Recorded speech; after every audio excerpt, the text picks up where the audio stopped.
In 1996, an 18-year-old college freshman named Diane began acting strangely.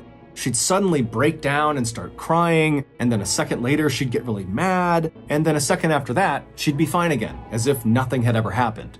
For a while, her classmates thought her erratic behavior must be tied to really missing her boyfriend, who went to another school. But when Diane's classmates approached her and asked her what was going on, she gave them an answer that at first sounded so unbelievable they assumed it was a joke. But Diane wasn't joking, and she had the scars to prove it. Horrified, Diane's classmates left the room and ran to tell school staff. But before we get into today's story, if you're a fan of the strange, dark, and mysterious delivered in story format, then you've come to the right podcast because that's all we do, and we upload twice a week, once on Monday and once on Thursday. So if that's of interest to you, please tell the 5-star review button that you've signed them up for a casual, fun, beginner scuba diving lesson at a local pool. But once they've hopped in the water, send a Navy SEAL instructor in after them to put them through pool comp.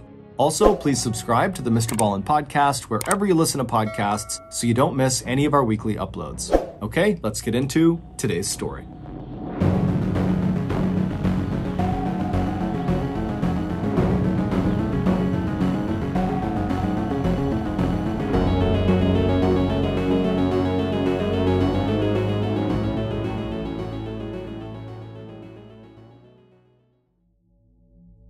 In the fall of 1995, you would never know by looking at 17-year-old Diane Zamora that this high school senior from Crowley, Texas, had just made one of the most meaningful and important decisions of her young life.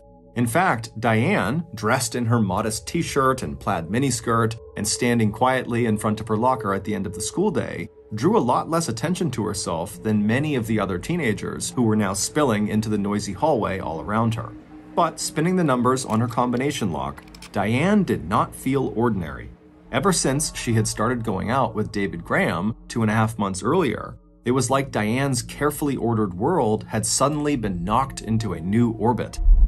As Diane heard the click of the combination lock release, she tucked her chin down and let her dark curly hair fall forward so it covered her face, giving herself a minute of privacy to think about all that had happened starting back in the hot and sunny month of August when she and David had first become a couple.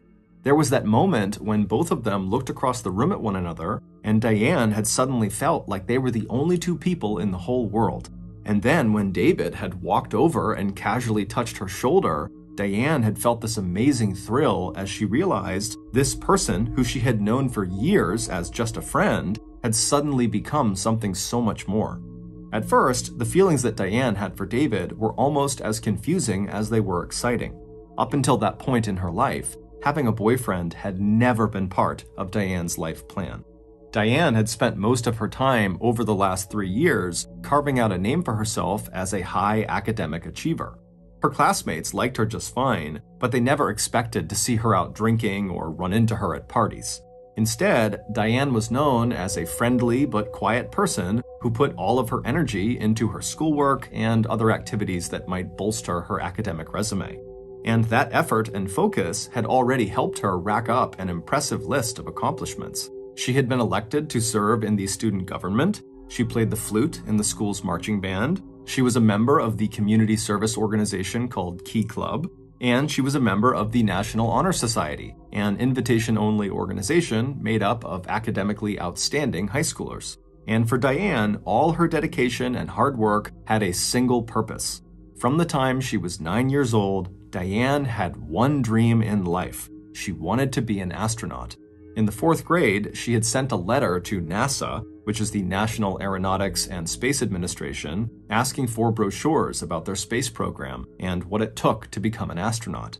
And in the years since, her focus on that ambition had never wavered. That is, until now. Almost unconsciously, Diane looked down at her left hand. It was still wrapped in bandages. Back in September, Diane had been driving David's pickup truck on a dark back road when she got into an accident. The truck had flipped over and crushed some of the bones in her left hand. And during the whole time she'd been laid up in the hospital, David had been there for her. And he was there afterward, too, when Diane was back home, struggling with her schoolwork and with the temptation to take too much of her pain medication. Now, standing in the hallway of her high school, Diane wiggled the ring finger of her left hand.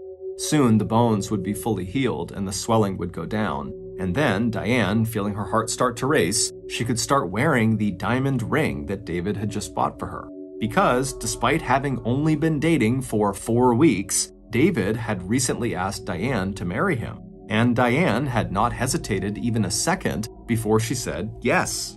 Their wedding date was already set, but it was almost 5 years in the future, August 13th, 2000.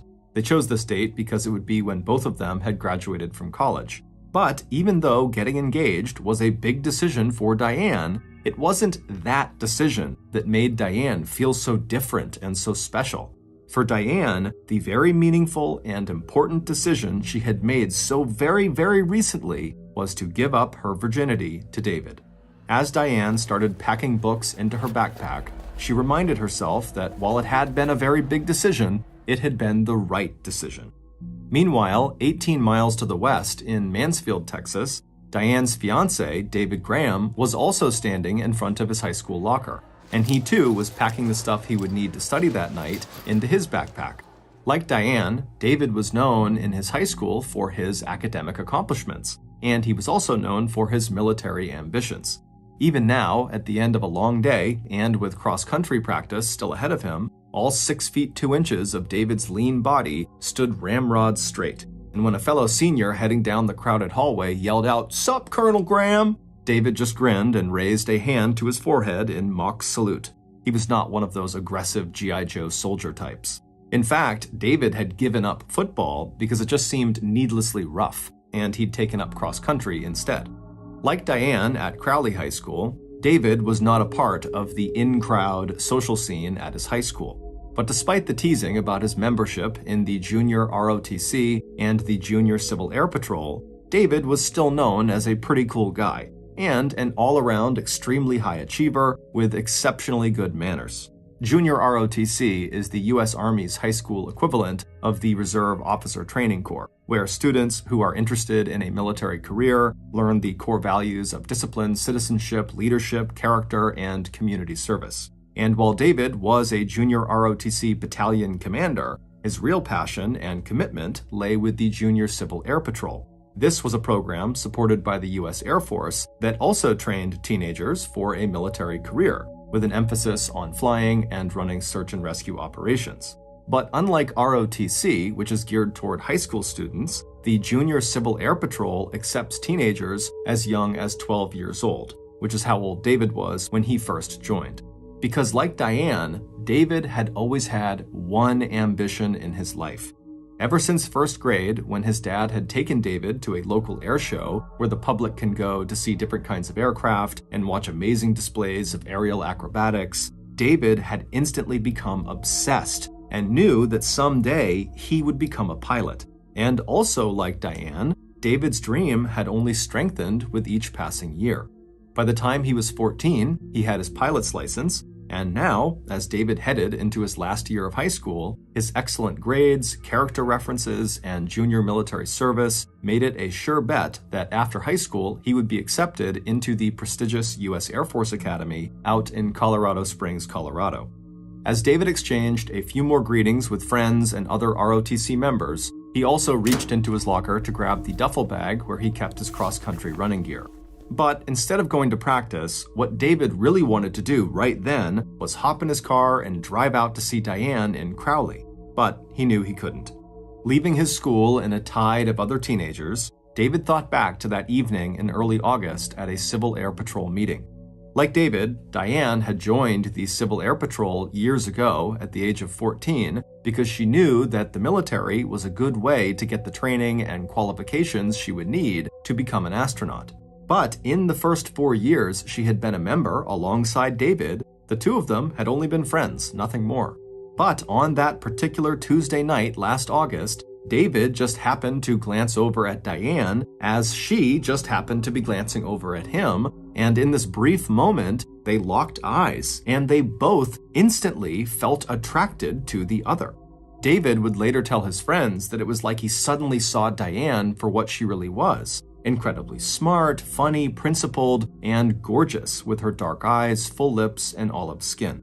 Not that David's fellow cadets needed any telling.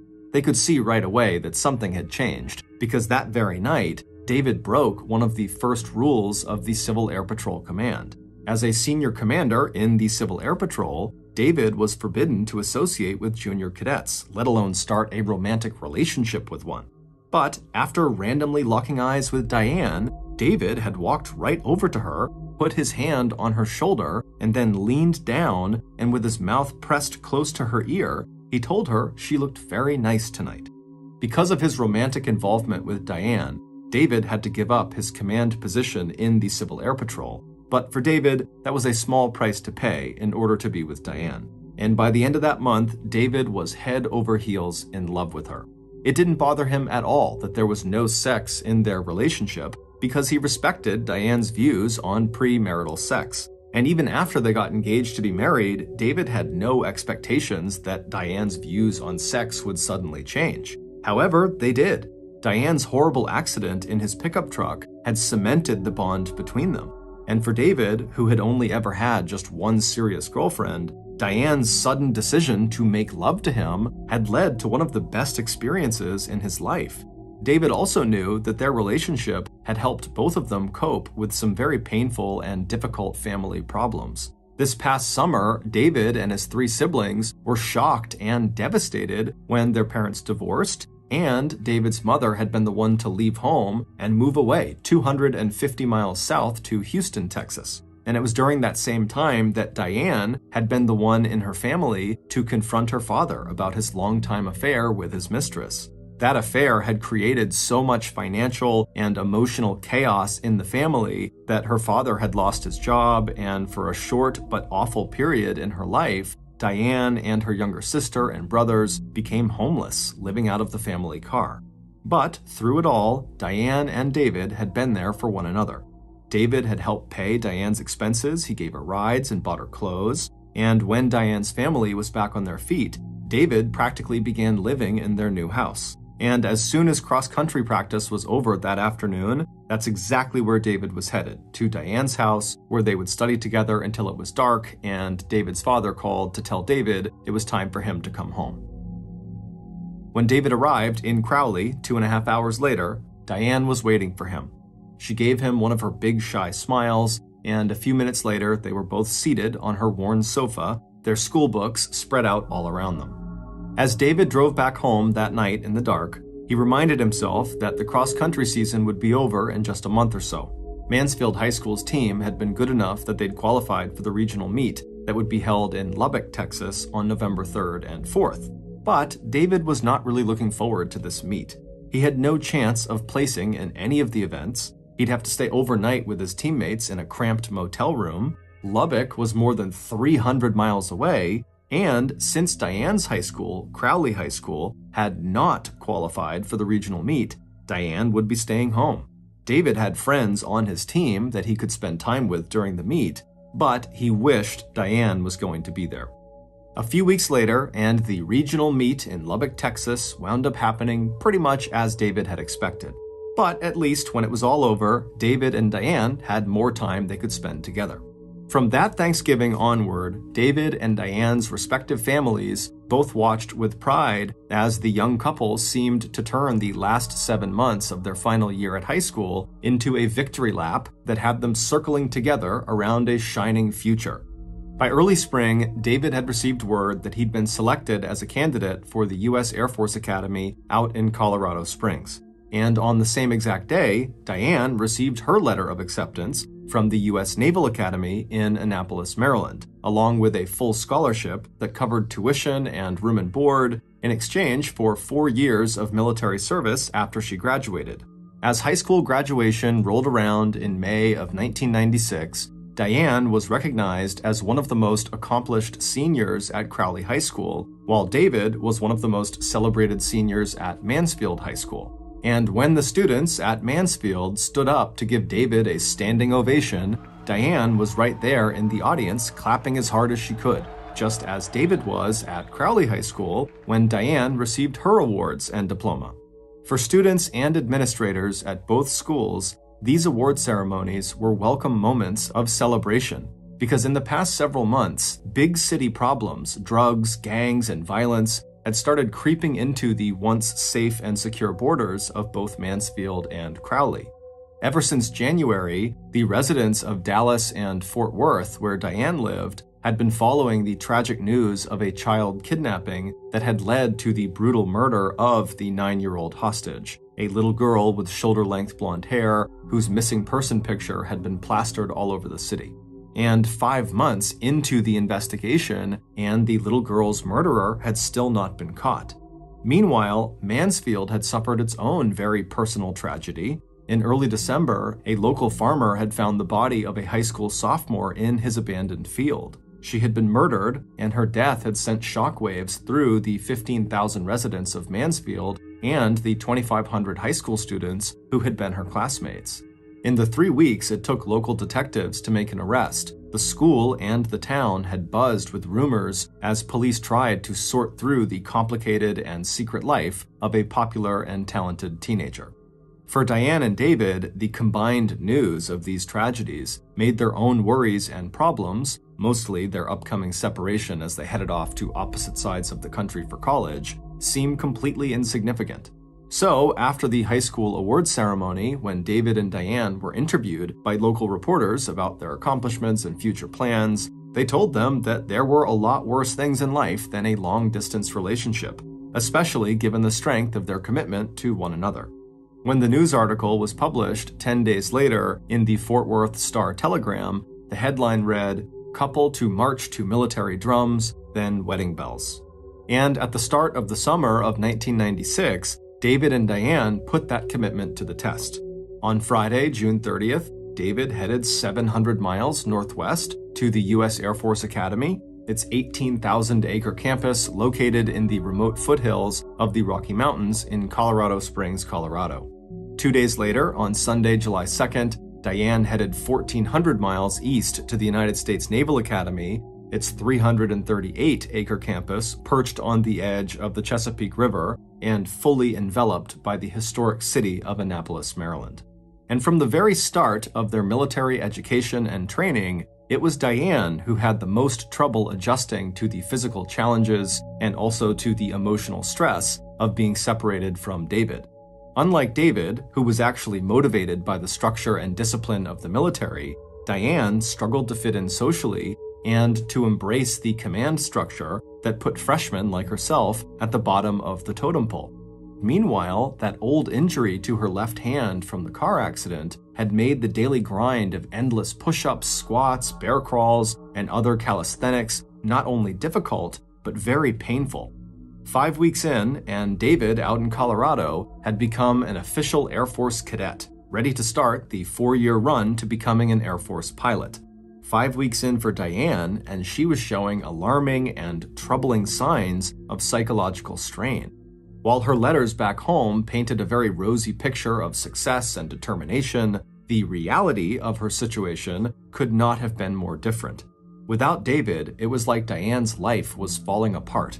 According to her squad leader, a freshman named Jason Guild, Diane was only barely making it through the 6-week boot camp at the Naval Academy. She wrote constant emails to David, and when he didn't reply right away, she'd break down into uncontrollable fits of crying. In her required essay, where she was supposed to talk about herself and her ambitions, all she wrote about was David and their engagement. Diane was also starting to withdraw socially. She refused to participate in a program that matched new cadets with local families to help cadets adjust to the stresses of being newcomers at the academy.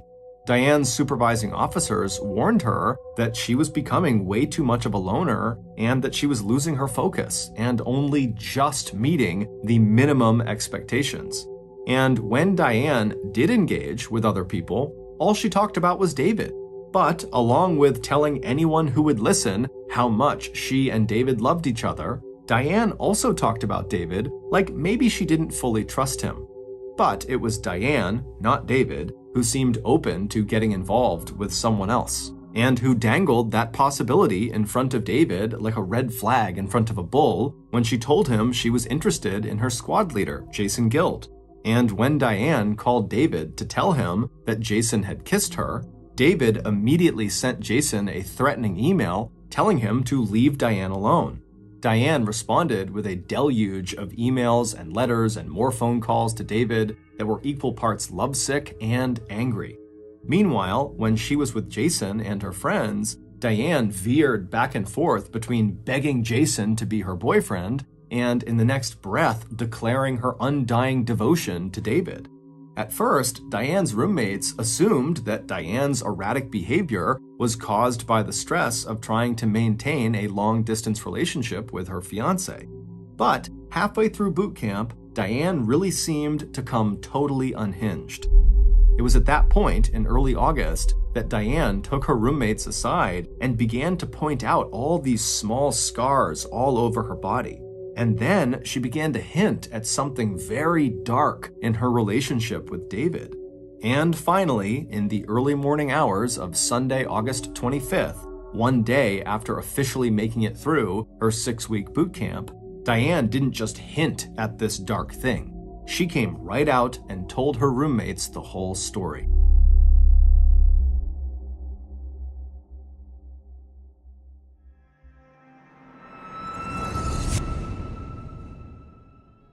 Today's podcast is sponsored by NordVPN. Let me set the scene for you. I've just sat down at my local speakeasy. I've got my nice hot frothy mug of Japanese owl broth tea steaming on my table, and next to it, my gasoline-powered laptop is already kicking up a storm of soot. Then, when I'm ready to start my taxing day of watching pirated versions of The Dutch Who Wants to Be a Millionaire, I open up my settings and I hit connect on the so-called free Wi-Fi. And then boom! I literally explode. No, actually, I just became a victim of a cybersecurity attack. You see, that so-called free Wi-Fi was actually a trap. Hackers know that we Japanese owl broth tea drinkers are notorious for two things: sucking down our tea and sucking down some free Wi-Fi. And so they go to known owl broth speakeasies and they set up these fake networks labeled free Wi-Fi, and as soon as we click on them, our information is stolen. But now, with NordVPN, this can be a thing of the past. A VPN, or virtual private network, is a service that keeps you safe when you browse the internet. Specifically, NordVPN keeps all of your data safely stored behind their wall of next-generation encryption, meaning the free Wi-Fi trap won't affect you. So, if you like sucking down a mug of good old-fashioned Japanese owl broth, and you don't want to explode, i.e. become a victim of a cybersecurity attack, then you should give NordVPN a try today. And the best deal possible on NordVPN right now is through this podcast offer. So take control of your internet experience today with NordVPN. Right now, you can get a 2-year plan at a huge discount plus 4 additional months for free when you go to nordvpn.com/MrBallen podcast. It's risk-free with Nord's 30-day money-back guarantee. That's nordvpn.com/MrBallen podcast.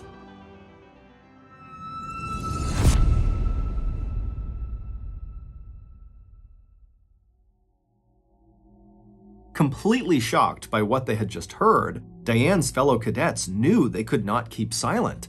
But what Diane had said was also just so unbelievable that her roommates weren't sure if Diane had actually just made the whole thing up for some reason. So instead of reaching out directly to an academy officer, the cadets went to the academy chaplain, whose job was to offer spiritual and moral guidance. They figured he could decide how to handle the information. 5 days later, on Friday, August 30th, 4 investigators from the outer suburbs of Dallas and Fort Worth, Texas, arrived in the main administration building of the U.S. Naval Academy. Surrounded by the naval officials who had been contacted by the Academy chaplain, the detectives had made the 1,400-mile trip for only one reason. They were there to talk with former Texas resident Diane Zamora. It would turn out all the stress Diane had felt since arriving at the Naval Academy was caused by something much more sinister and disturbing than just Diane's separation from David. Instead, Diane's strange and troubling behavior had been caused by a dark secret that Diane and David had been keeping for a very long time. But to understand what this dark secret was, we have to go back almost 9 months to late November of 1995 when David and Diane were both still seniors in high school. That was the weekend of the cross-country regional meet in Lubbock, Texas, the same regional meet that David had been really bummed about because Diane would not be attending. During the long 5-hour bus ride to and then from Lubbock, David had struck up a friendly conversation with a fellow Mansfield High School student, a young woman who was one of the best runners on the girls' team. And when the bus had finally returned to Mansfield after the meet was all over, this same girl asked David if he could give her a ride home from where they had just been dropped off, which was out front of Mansfield High School. David agreed, but instead of driving straight to her house, he and his new friend made an unplanned detour to a parking lot behind a local elementary school, and not long after parking, the pair had climbed into the back seat of David's car and they had sex. By then, it was a well-known fact at Mansfield High School, where David went to school, that he was engaged. And maybe if Diane had also been a student at Mansfield, she might have found out about David's infidelity. But she didn't, because no one at her school, Crowley High School, had heard about what David had done. So Diane had no idea he had cheated on her. And so over the course of the days that followed David's sexual encounter with the star runner, Diane just acted normal, talking endlessly to David about the purity and sanctity of their love for one another. And day after day, David's guilt over what he had done felt heavier and heavier until he just couldn't stand it any longer. And so finally, on Friday, December 1st, 1995, a few days after spending Thanksgiving with Diane and her family, David told Diane that he had cheated on her. Diane was beyond devastated. Even though the thought of David with someone else was unbearable for Diane to think about, she couldn't stop herself from making David repeat over and over and over again all the little details of the sexual encounter. And the more Diane heard, the more wild and upset she became. To Diane, her virginity had been very precious, a gift that she could only ever give one time. And now David had repaid that gift by cheating on her. When crying and screaming did nothing to make her feel any better, Diane grabbed a fireplace iron and tried to hit David. After David grabbed the iron and took it away from her, Diane turned away from him and just started banging her head against the wall. Over the next couple of days, David and Diane spent hours talking to one another about what happened, but especially for Diane, there was just no way to go back to how she used to feel about David. And for David, along with his sense of guilt, there was something else. He was starting to have conflicting emotions about his relationship with Diane. And so, on the night of Sunday, December 3rd, just 48 hours after coming clean to Diane, David slowly picked up the family telephone in his home and he dialed a phone number and then put the receiver to his ear. A minute later, David heard the familiar voice of 16-year-old Adrian Jones, the smart, bubbly, blonde star runner of the Mansfield High School cross-country team that David had had sex with in the back of his car. After talking for only a few minutes, Adrian agreed to sneak out of her house later that night and meet up with David. Like David, Adrian was an excellent student who talked about becoming a veterinarian after she finished high school. But Adrian also had a rebellious streak, and while she did not have a reputation as someone who slept around, she did enjoy a little bit of flirting and attention from the opposite sex. And while she hadn't told any of her friends about her earlier hookup with David, she decided that if he ever asked her out again, she'd say yes. So by 12:30 a.m., Adrian was looking out her window, anxiously waiting for David to arrive. And even though David wound up being 2 hours late, pulling up the driveway close to 2:30 a.m., Adrian was still wide awake and happy to see him. As soon as she heard the sound of his car engine on her street, Adrian turned on her light so she could give herself one final quick look in the mirror. She was wearing her favorite plaid shorts and t-shirt. Then she switched off the light, made her way quietly down the stairs, and slipped out the back door. After Adrian climbed into the front passenger seat of the Mazda hatchback, David smiled and apologized for being late. Then he turned the car northwest, and they drove along quiet, dark roads until they reached their destination, a large recreation center just over the Mansfield line in the small town of Grand Prairie. Once they arrived, David turned off the car engine. The night was clear and the moon was almost full. To one side of the car, they could see the lake that was part of the recreation center. On the other side of the car, they could see a large empty field fenced off on all sides.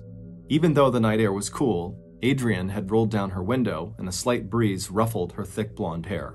For just a minute, David sat in the driver's seat without moving. He knew what he was about to do was wrong. But before he could change his mind, he turned toward Adrian and reached across the space between them. As she began to lean toward David, he ran his hands along her arms and then up over her shoulders towards her neck.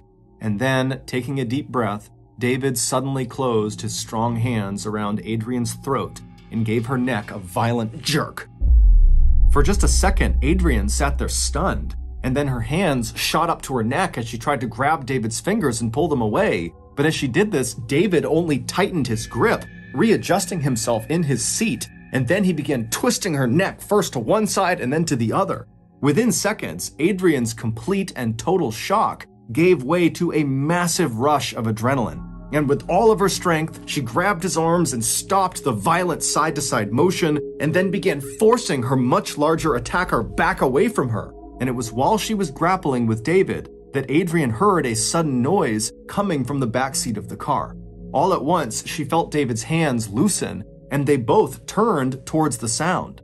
Suddenly, there was a third person in the car with them, a small, slender girl with dark hair and dark eyes.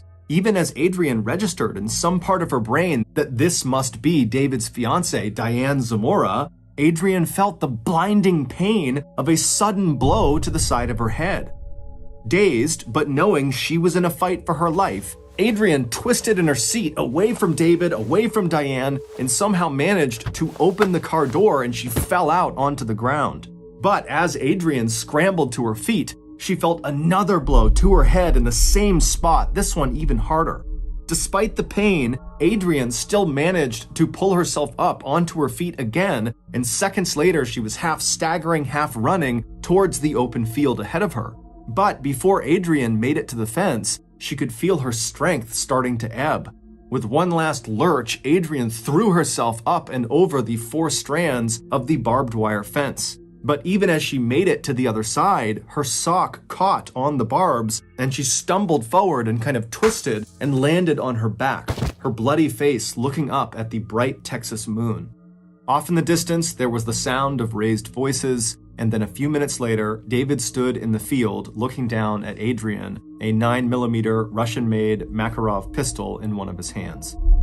David raised the gun and aimed it at Adrian's face, and then he fired it twice. One round hit Adrian just below her left eye, the other round hit her square in the forehead, right between her eyes. In the last moment of her life, Adrian's hand clutched convulsively into a fist, and her fingers wrapped themselves around a handful of stiff winter grass. 40 minutes later, in the town of Burleson, 20 miles to the west, 16-year-old Jay Green heard a knock on his bedroom window. It was long past midnight, but this was a routine that had played out many times before between Jay and his best friend from the Junior Civil Air Patrol, David Graham. Except this time, when Jay removed the screen from the window to let his friend inside, it wasn't just David standing there. Instead, 2 people tumbled into the room, landing at Jay's feet. In the faint glow of green and red lights from the plastic Christmas tree set up in the corner of his bedroom, Jay looked down to see David and Diane lying together on the floor, arms wrapped tightly around each other. It looked like there was something dark and liquid spattered on their clothes and faces and hands. When Jay asked David what was going on, David looked up at him and said, "You don't want to know. Don't ask any questions. We were never here. This never happened." A few minutes later, David and Diane went into Jay's bathroom and spent 30 minutes cleaning up. When they came back out, David asked Jay if he could borrow some clean clothes. An hour after that, David and Diane made the 4-mile drive from Jay's house back to Diane's house in Crowley. When David's father called the Zamora's house later that morning to make sure David was up and going to school, he asked his son if he'd heard about that girl from Mansfield that was just found dead in a local farmer's empty field. David said no, then he hung up the phone and stared at Diane in silence. It would turn out, a week earlier when David confessed to Diane that he had had sex with Adrian Jones, Diane had been so furious at David that when he asked her how he could make things between the two of them right again, Diane had told him there was only one way that was going to happen. David would have to kill Adrian. At first, David was stunned by her request, but feeling like he somehow had to avenge Diane's honor, he ultimately agreed to do it. So, beginning early on Sunday, December 3rd, as Diane watched and listened, David started placing calls to Adrian. When he finally reached her, it was about 10:30 p.m. that night. Adrian was on the phone with her boyfriend at the time David called, and Adrian's mother was waiting nearby to make sure Adrian did not stay up too late talking on the phone. Adrian interrupted her call with her boyfriend, whose name was Tracy, to take the incoming call from David. And a few minutes later, she had agreed to meet David that night. Diane told David in no uncertain terms that there was no way she was going to let David meet with Adrian alone. So, after making their preparations, David got behind the wheel of the Zamora family car, and Diane crawled into the trunk space of the car.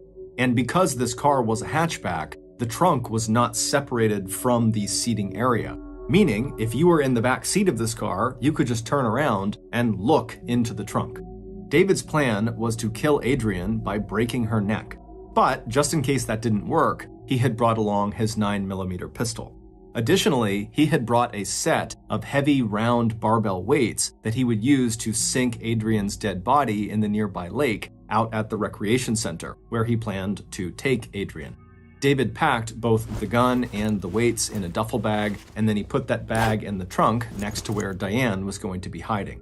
But it turned out, in David's words, that snapping someone's neck was a lot harder than it looks in the movies.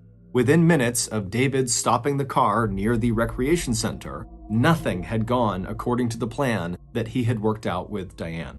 When Diane peeked her head up and over the back seat and saw David struggling to break Adrian's neck, Diane dug into the duffel bag next to her and pulled out one of David's weights. Then Diane climbed from the trunk space up and over the back row of seats until she was right behind the front seat where Adrian was fighting for her life. As Diane got into position, Adrian and David heard her, and for a second they both just kind of stopped and turned around to look back toward her. And in this brief second that Adrian is registering that Diane is sitting in the car with them, Diane wound up with that weight and slammed it into the side of Adrian's head. But amazingly, this did not kill Adrian. Adrian somehow managed to get out of the car despite her head being caved in on one side, and then she began running towards the field. But Diane leapt out of the car, chased her down, and slammed her again as she was running in the exact same spot on the side of her head, further crushing her skull. But still, amazingly, Adrian, probably just fueled by adrenaline, kept on moving towards the field. But when she tried to clear the fence, she had gotten stuck on one of the barbs and landed on her back, and she couldn't move, and she had no more strength left, and so she just lay there staring up at the moon, wondering what was going to happen to her. By this point, Diane had gone back to the car, but David had grabbed his pistol and charged into the field after Adrian. But when he looked down at her and saw her on the ground with her head caved in and she wasn't moving, he just turned around and walked back to the car and told Diane that Adrian was dead. But Diane was taking no chances, and after kind of peering over David's shoulder in Adrian's direction, she thought she saw Adrian moving, and so she told David, "Go finish the job." A minute later, David had walked back over to the field and was looking down at Adrian, who was very much alive. Her breath was shallow, but she was laying there looking up at him, her eyes wide open, and David just raised his gun and he fired it twice into her face. When Diane and David got back into the car to drive to Jay Green's house to wash the blood off of their clothes and bodies, the first words David said to Diane were, "I love you, baby. Do you believe me now?" In response, Diane answered, "Yes, I believe you. I love you too." In the 5 weeks that followed Adrian's death, Adrian's mother, Linda Jones, told police that on the night before Adrian's body was discovered, she overheard her daughter talking to 2 different boys. Adrian had been talking to her boyfriend, Tracy, who had a rock-solid alibi for the time of the murder, when Adrian had interrupted that conversation to take an incoming call from another boy before switching back to her call with her boyfriend. When Linda asked her daughter that night who the second caller was, Adrian had told her that it was a boy named David from the cross-country team. But even with that tidbit of information, detectives never seriously considered David as a possible suspect, because, according to Adrian's boyfriend, Tracy, Adrian had told him that that incoming call she had received was from a boy named Brian, a guy who sometimes followed Adrian around and hung out at the Golden Fried Chicken drive-thru where Adrian worked. What no one knew at the time was that Adrian had lied to her boyfriend about the identity of the second caller, most likely because she didn't want her boyfriend to ask any questions about David. During the initial murder investigation, when police did ask David if he called Adrian the night of her murder, David simply lied and said, "No, why would I do that?" David then told police that he had an alibi for the night of the murder, that he and his fiancée, Diane, had spent December 3rd and 4th with one another at her house. Taking David at his word, detectives assumed that Linda must have misheard what her daughter had said. And so the police began operating on the idea that what Adrian's boyfriend had been told by Adrian, that Brian was the caller, was the truth. And before long, investigators had zeroed in on Brian as their main suspect. And once they found out that Brian had been paying a lot of unwanted attention to Adrian, they arrested him. But after holding Brian in jail for 3 weeks, police could not find any hard evidence that linked Brian to the killing. After failing to break Brian's alibi, and after Brian passed a lie detector test, police released the traumatized 17-year-old. And after that, the Adrian Jones murder case went cold. But that would change in August of 1996, just 2 months after Diane and David got their standing ovations at their high school graduations and headed off to 2 of the most prestigious military academies in the world. Because there, at the U.S. Naval Academy, separated from David and consumed with guilt, and also with suspicion that David might cheat on her again, Diane began to draw back the curtain on what her relationship with David had truly been like in the months after Adrian's gruesome murder. The scars on her body that she showed her classmates were from David. According to Diane, David had beat her and stabbed her and wrapped a belt around her neck and pulled it tight. And apparently, Diane had done similar things to David, and he had marks all over his body as well. While the image David and Diane presented to the world was that of a golden couple utterly devoted to one another, in private, they had started to physically as well as emotionally torture each other over this terrible secret they both shared. And finally, on August 14th, Diane came out and told her roommates exactly what that secret was. That almost 9 months earlier, back in December of 1995, she and David had killed 16-year-old Adrian Jones. And as soon as Diane's roommates passed that information on to the military chaplain, he had informed the attorney for the Naval Academy, at which point naval officers had called the police department in Mansfield, Texas, and told them they needed to come out and talk to one of their students. When Texas investigators arrived in Annapolis on August 30th to question Diane about Adrian's murder, Diane denied everything, saying that the entire story she had told her roommates was just a Texas tall tale, something she had made up in an effort to get her roommates' attention. But when investigators flew out to the U.S. Air Force Academy in Colorado to question David's initial denial that he had had anything to do with Adrian's death did not hold up for very long. By that time, investigators had tracked down Jay Green, who told them about the bizarre visit he'd received from Diane and David in the early hours of December 4th. And when he was ordered, not asked, by Air Force officials to take a lie detector test, David failed. A couple of days later, on the night of Thursday, September 5th, David sat down at a word processor in a small room at the U.S. Air Force Academy Administration Building and typed out and then signed a 4.5-page confession.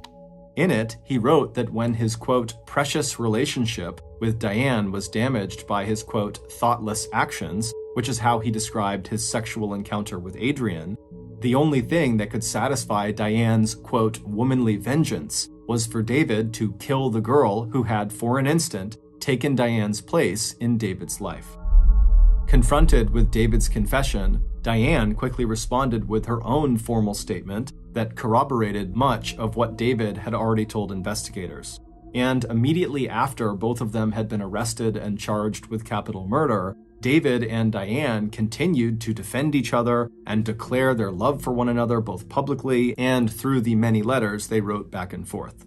But by the time Diane's case went to trial a couple of years later, in early February of 1998, David and Diane had not only recanted their confessions, they had also turned on each other. Diane portrayed herself as an innocent party who had been abused and manipulated by David, and it was David who actually murdered Adrian Jones. The jury did not buy Diane's story, and on February 17, 1998, Diane was found guilty of capital murder and sentenced to life in prison. 5 months later, when David's case came to trial, defense attorneys argued that David had been pressured by investigators to confess to Adrian's murder. But the jury disagreed, and on July 24, 1998, David was also found guilty of capital murder and sentenced to life in prison as well. Unlike Diane, David has expressed remorse for his role in the brutal murder of Adrian Jones, and he has said his punishment fits the crime. Both David and Diane will be eligible for parole in 2036. Thank you for listening to the MrBallen podcast. If you got something out of this episode and you haven't done this already, please tell the 5-star review button that you've signed them up for a casual, fun, beginner scuba diving lesson at a local pool. But once they've hopped in the water, send a Navy SEAL instructor in after them to put them through pool comp. Also, please subscribe to the MrBallen podcast on YouTube, Spotify, Apple Podcasts, Amazon, Google, and anywhere else you get your podcasts. This podcast airs every Monday and Thursday morning, but in the meantime, you can always watch one of the hundreds of stories we have posted on our main YouTube channel, which is just called MrBallen. We now have a registered 501c3 charitable organization called the MrBallen Foundation that makes it as easy as possible for you to join me, my family, and my team in supporting those whose lives have been most impacted by violent and heinous crimes. Monthly donors to the MrBallen Foundation Honor Them Society will receive free gifts and exclusive invites to special live events. But the real reward is helping to create a new ending to the story for victims of violent crime. Go to MrBallen.Foundation and click Get Involved to join the Honor Them Society today. If you want to get in touch with me, please follow me on any major social media platform and then send me a direct message. My username is just @MrBallen, and I really do read the majority of my DMs. Lastly, we have some really cool merchandise, so head on over to shopmrballen.com to have a look. So that's going to do it. I really appreciate your support. Until next time, see ya.